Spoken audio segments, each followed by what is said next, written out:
जो घर में एक ही टीवी रिमोट है और लेने वाले दो भाई बहन हैं। अगर पापा ने रिमोट सिर्फ बड़े भाई को दे दिया तो छोटे भाई का रिएक्शन क्या होगा? ऑब्वियसली घर में वर्ल्ड वॉर शुरू हो जाएगी, राइट?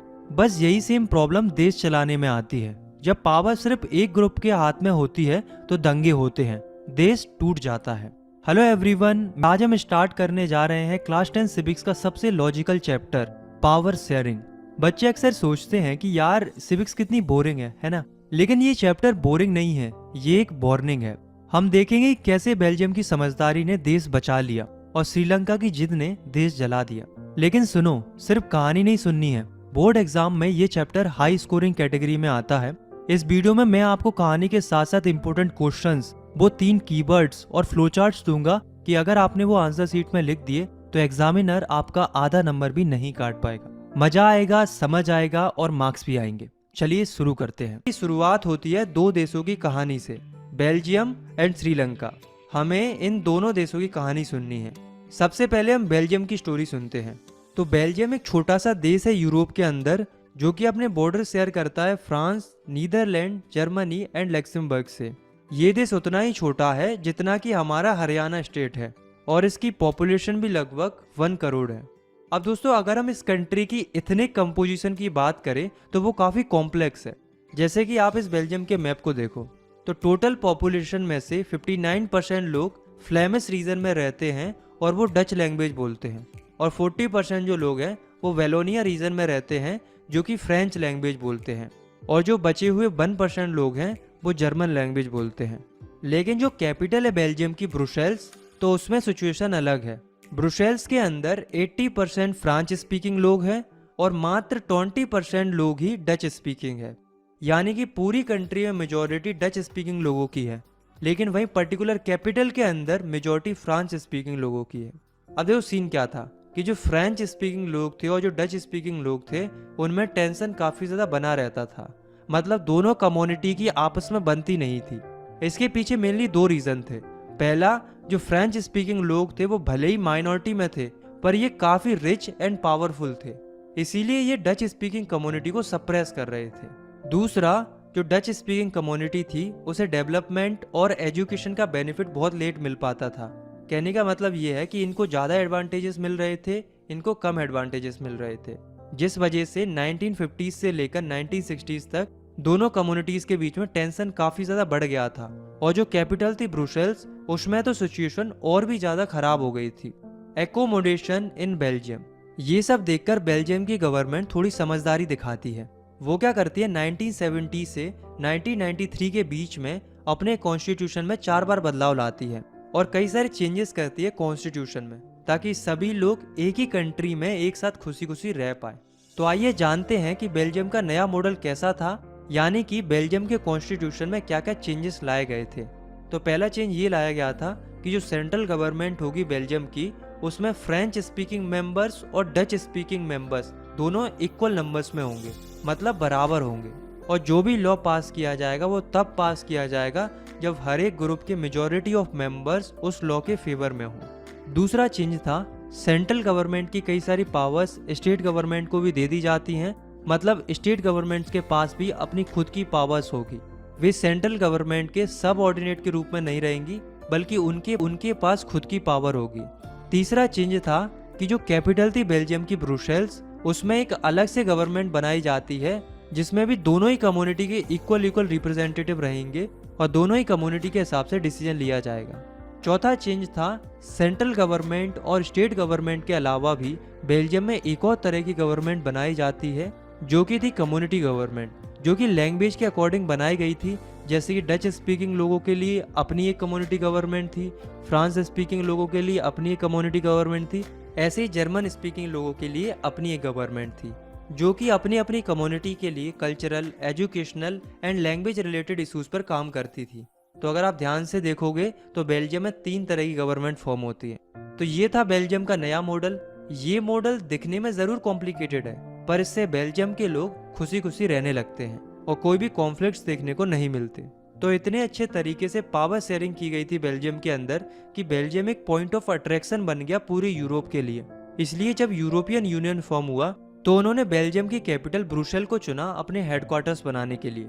तो ये तो थी एक अच्छी कहानी जिसकी एक अच्छी एंडिंग होती है। लेकिन श्रीलंका की, तो श्रीलंका एक आइलैंड नेशन है जो कि चारों तरफ से पानी से घिरा हुआ है। इसकी पॉपुलेशन भी लगभग हरियाणा जितनी ही है, यानी कि लगभग 2 करोड़। अब हम श्रीलंका की एथनिक कंपोजिशन देखते हैं, मतलब श्रीलंका में किस किस तरह से लोग रहते हैं। तो 74% जो लोग हैं वो सिनाला स्पीकर्स हैं, मतलब जो सिनाला लैंग्वेज बोलते हैं, और 18% जो लोग हैं वो तमिल स्पीकर्स हैं, मतलब जो तमिल भाषा बोलते हैं। अब ये तमिल स्पीकर्स भी 2 तरह के हैं। पहले हैं श्रीलंकन तमिल्स, जो कि शुरू से ही प्रॉपर श्रीलंका के ही निवासी हैं, और दूसरे इंडियन तमिल्स। ये वो लोग हैं जिनके फोर फादर्स कई साल पहले इंडिया से श्रीलंका आ गए थे एज अ प्लांटेशन वर्कर और यहीं सेटल हो गए थे। और 7% जो लोग हैं वो क्रिश्चियन हैं, जो सिनाला और तमिल स्पीकर्स हैं, मतलब दोनों ही भाषा बोलते हैं। सिनाला स्पीकर्स जो हैं वो बुद्धिस्ट हैं, और तमिल स्पीकर्स जो हैं वो हिंदू भी हैं और मुस्लिम्स भी हैं। मेजॉरिटेरियनिज्म इन श्रीलंका। दोस्तों, श्रीलंका को 1948 में इंडिपेंडेंस मिल गई थी, लेकिन धीरे धीरे क्या होता है, गवर्नमेंट में सिनाला कम्युनिटी का डोमिनेंस बढ़ने लगता है, क्योंकि वो मेजॉरिटी में थे। इसलिए उन्होंने ऐसे स्टेप लेना शुरू कर दिया था जिनसे सिनाला कम्युनिटी को ऊपर उठाया जा रहा था और बाकी कम्युनिटीज को सप्रेस किया जा रहा था। तो आइए जानते हैं कि गवर्नमेंट के द्वारा ऐसे कौन कौन से स्टेप लिए जाते हैं टू एस्टेब्लिश सिनाला सुप्रीमेसी। फर्स्ट, 1956 में एक एक्ट पास किया जाता है जिसमें उन्होंने सिनाला लैंग्वेज को श्रीलंका की ऑफिशियल लैंग्वेज डिक्लेयर कर दिया था। सेकंड, गवर्नमेंट ने सिनाला लोगों को फेवर करना शुरू कर दिया था गवर्नमेंट जॉब्स और एडमिशन्स में। मतलब अगर 2 एप्लीकेंट ने सेम स्किल्स के साथ जॉब के लिए अप्लाई किया है, तो जो सिनाला वाला व्यक्ति होगा उसे वो जॉब मिल जाएगी, तमिल वाले को नहीं मिलेगी। तो इस तरीके से सिनाला स्पीकर्स को फेवर मिल रहा था। थर्ड, नए कॉन्स्टिट्यूशन के हिसाब से जो गवर्नमेंट थी वो केवल बुद्धिज्म रिलीजन को प्रोटेक्ट कर रही थी और बढ़ावा दे रही थी, बाकी रिलीजन्स को इग्नोर किया जा रहा था। तो गवर्नमेंट के ये सारे मेजर्स देखने के बाद जो तमिल्स थे वो अपने आप को लेफ्ट आउट फील कर रहे थे, क्योंकि उनकी लैंग्वेज और कल्चर के ऊपर कोई ध्यान नहीं दे रहा था। और ऊपर से उन्हें ये भी लग रहा था कि कॉन्स्टिट्यूशन और गवर्नमेंट पॉलिसीज की वजह से उन्हें इक्वल पॉलिटिकल राइट्स देने से वंचित किया जा रहा है, और उनके साथ डिस्क्रिमिनेशन हो रहा है जॉब्स एंड अपॉर्चुनिटीज में, और उनके इंटरेस्ट को भी इग्नोर किया जा रहा है। तो ये सब देखकर श्रीलंकन तमिल्स थे वो अपनी पार्टीज लॉन्च करते हैं और गवर्नमेंट के सामने अपनी डिमांड्स रखते हैं। पहली डिमांड रखते हैं कि तमिल लैंग्वेज को भी ऑफिशियल लैंग्वेज डिक्लेयर कर दिया जाए। दूसरी डिमांड रखते हैं कि तमिल लोगों के लिए रीजनल ऑटोनॉमी ग्रांट कर दी जाए, मतलब उनके रीजन के लिए अलग से गवर्नमेंट बनाई जाए। तीसरी डिमांड रखते हैं कि तमिल लोगों को भी इक्वल अपॉर्चुनिटी मिलनी चाहिए एजुकेशन और जॉब्स में जितनी सिनालास को मिलती है। लेकिन गवर्नमेंट के द्वारा इनकी कोई भी डिमांड नहीं मानी जाती है, बल्कि इनको इग्नोर किया जाता है। तो जब तमिल्स की डिमांड नहीं मानी जाती है तो तमिल्स 1980s तक कई सारी पॉलिटिकल ऑर्गेनाइजेशंस बनाते हैं और डिमांड करते हैं कि हमारे लिए एक अलग से इंडिपेंडेंट स्टेट बनाया जाए तमिल श्रीलंका के नॉर्थर्न एंड ईस्टर्न पार्ट में। लेकिन तमिल्स की कोई भी डिमांड नहीं मानी जाती है, जिस वजह से दोनों कम्युनिटीज के बीच में कॉन्फ्लिक्ट देखने को मिलता है, और धीरे धीरे ये कॉन्फ्लिक्ट एक सिविल वॉर में बदल जाता है। मतलब खुद के देश के लोग ही आपस में लड़ रहे थे, जिस वजह से दोनों कम्युनिटीज के थाउजेंड्स ऑफ पीपल्स मारे जाते हैं और कई सारी फैमिलीज को कंट्री छोड़कर जाना पड़ता है। इस सिविल वॉर की वजह से श्रीलंका में काफ़ी ज़्यादा social, economical and cultural loss होता है। तो ये थी श्रीलंका की स्टोरी, जिसकी एक बहुत ही बेकार एंडिंग होती है। तो दोस्तों, अभी तक हमने 2 स्टोरी सुनी, एक थी बेल्जियम की स्टोरी और दूसरी थी श्रीलंका की स्टोरी। दोनों ही देशों की स्टोरी लगभग सिमिलर थी, लेकिन ऐसा क्या हुआ कि एक कंट्री के लोग खुशी खुशी रहने लगते हैं और वहीं दूसरी कंट्री में सिविल वॉर हो जाता है। तो इसका रीज़न है पावर शेयरिंग। बेल्जियम में हमें पावर शेयरिंग देखने को मिली, मतलब अलग अलग कम्युनिटी के हिसाब से पावर को बांटा गया, इसलिए वहां पर कॉन्फ्लिक्ट्स देखने को नहीं मिले। वहीं दूसरी ओर श्रीलंका में पावर शेयरिंग देखने को नहीं मिली, जिस वजह से वहां पर सिविल वॉर जैसी सिचुएशन क्रिएट हो गई। तो यहाँ से हमें ये पता चलता है कि पावर शेयरिंग करना अच्छा है। लेकिन पावर शेयरिंग करना क्यों अच्छा है, why power sharing is desirable? तो इसके पीछे 2 रीजन है। पहला है प्रूडेंशियल रीजन और दूसरा है मोरल रीजन। प्रूडेंशियल रीजन क्या कहता है? पहला, पावर शेयरिंग करना अच्छा है क्योंकि ये कॉन्फ्लिक्ट्स की पॉसिबिलिटीज को रिड्यूस करता है।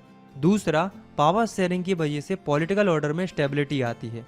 वहीं अगर हम बात करें मोरल रीजन की, यानी कि डीप तरीके से और मोरली अगर हम देखें, तो मोरल रीजन कहता है कि power sharing is the very spirit of democracy. मतलब पावर शेयरिंग करना एक बेसिक स्पिरिट है डेमोक्रेसी की, और अगर हम पावर शेयरिंग नहीं कर रहे हैं तो कहीं ना कहीं हम डेमोक्रेसी की स्पिरिट ही खराब कर रहे हैं। अगर हम डेमोक्रेसी कह रहे हैं तो उसके लिए पावर शेयरिंग होना जरूरी है। हम किसी भी गवर्नमेंट को लेजिटिमेट गवर्नमेंट तभी कह सकते हैं जब उसमें सिटीजन्स का पार्टिसिपेशन होता है, जो कि तभी संभव है जब ठीक तरीके से पावर शेयरिंग की गई हो। Forms of power sharing. अब हम देखते हैं कि पावर शेयरिंग किन किन फॉर्म्स में की जाती है, मतलब किस किस तरीके से पावर को शेयर किया जाता है। तो पहला तरीका है horizontal form of power sharing. इसमें क्या होता है, पावर को हॉरिजॉन्टली यानी कि सेम लेवल पर बांटा जाता है गवर्नमेंट के अलग अलग ऑर्गन्स में, जैसे कि लेजिस्लेचर, एग्जीक्यूटिव एंड जुडिशरी। इन तीनों ही ऑर्गन्स में कोई छोटा बड़ा नहीं होता, इनके पास बराबर पावर होती है, लेकिन तीनों के काम अलग अलग होते हैं। ये तीनों ही ऑर्गन्स आपस में एक दूसरे के ऊपर नजर रखते हैं और चेक करते रहते हैं हर एक ऑर्गन को, जिससे ये इंश्योर होता है कि एक ऑर्गन अपनी मर्जी से अनलिमिटेड पावर्स का इस्तेमाल नहीं कर सकता। इसलिए इस हॉरिजॉन्टल अरेंजमेंट को system of checks and balances भी बोला जाता है। दूसरा तरीका है पावर शेयरिंग करने का, जो कि है vertical form of power sharing. इसमें क्या होता है, पावर को वर्टिकली डिवाइड किया जाता है डिफरेंट डिफरेंट लेवल्स में। जैसे कि इंडिया की अगर हम बात करें तो सबसे टॉप पर आती है सेंट्रल गवर्नमेंट, फिर आती है स्टेट गवर्नमेंट और फिर थर्ड आती है लोकल गवर्नमेंट। तो ये vertical form of power sharing होती है। इस तरह की गवर्नमेंट को हम फेडरल गवर्नमेंट भी बोलते हैं। अब दोस्तों ऐसा जरूरी नहीं है कि हर एक कंट्री में पावर को तीसरे लेवल तक शेयर करे। अब चूंकि इंडिया इतनी बड़ी और डाइवर्स कंट्री है, इसलिए हमें तीसरा लेवल यानी कि लोकल गवर्नमेंट भी देखने को मिलती है। लेकिन वहीं ज्यादातर कंट्रीज में हमें दो ही लेवल्स देखने को मिलते हैं, सेंट्रल और स्टेट। थर्ड लेवल की जरूरत ही नहीं पड़ती। इसके बारे में हम डिटेल से नेक्स्ट चैप्टर में भी पढ़ेंगे, क्योंकि अगला जो चैप्टर है वो पूरा का पूरा इसी टॉपिक पर बेस्ड है।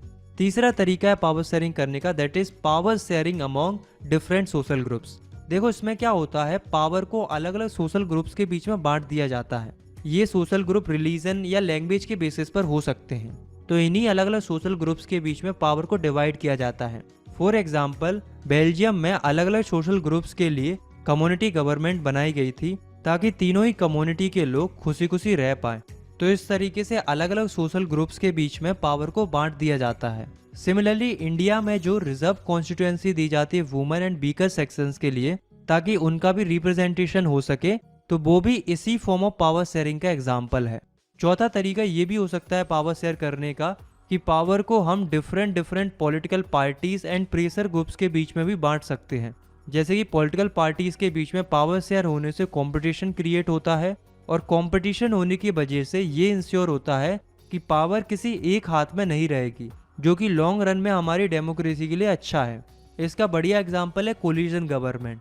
इसमें क्या होता है, अलग अलग पार्टीज मिलके कोलिजन बना लेती हैं और पावर को शेयर कर लेती हैं। इसी तरीके से कई सारे प्रेशर ग्रुप्स के बीच में भी पावर को शेयर किया जाता है, जिससे वे गवर्नमेंट को प्रेशराइज करते हैं ताकि वे गवर्नमेंट के डिसीजन को इन्फ्लुएंस कर पाए। फॉर एग्जाम्पल, कई सारे इंटरेस्ट ग्रुप्स जैसे कि ट्रेडर्स का ग्रुप हो गया, बिजनेसमैन का ग्रुप हो गया, फार्मर्स का ग्रुप हो गया, वर्कर्स का ग्रुप हो गया, तो इन्हें हम प्रेशर ग्रुप्स बोलते हैं जब ये गवर्नमेंट पर प्रेशर डालते हैं अपनी बात मनवाने के लिए। तो ये था हमारा चैप्टर। आई होप आपको ये वीडियो पसंद आई होगी। वीडियो पसंद आई तो लाइक कर सकते हो, सब्सक्राइब कर सकते हो।